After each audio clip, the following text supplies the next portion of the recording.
The generation of military after 2003 that enlisted knowing full well that they were most likely going to war, especially those infantry guys, and especially the airborne infantry guys.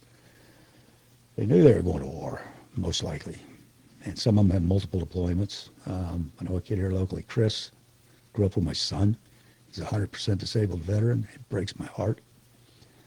He's a good kid, good man. Yeah, I knew him when they were in middle school.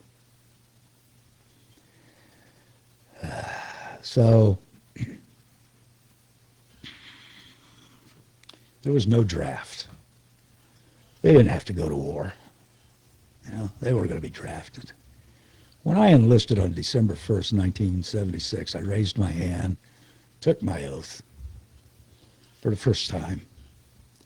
There was no war. Vietnam had ended the year before, or two, 74, 75. The draft had ended 2 or 3 years before, 72, 73, whenever that was.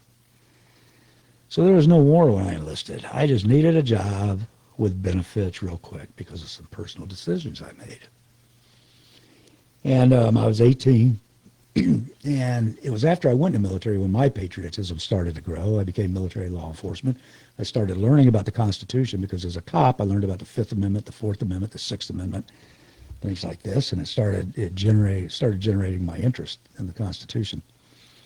But my cousin's son, who dropped out of college to enlist in the Marines after 9/11, and everybody else, knowing that they were probably going to go to war, those are heroes, right? They weren't going to be drafted. I wasn't going to be drafted. There was no war when I enlisted.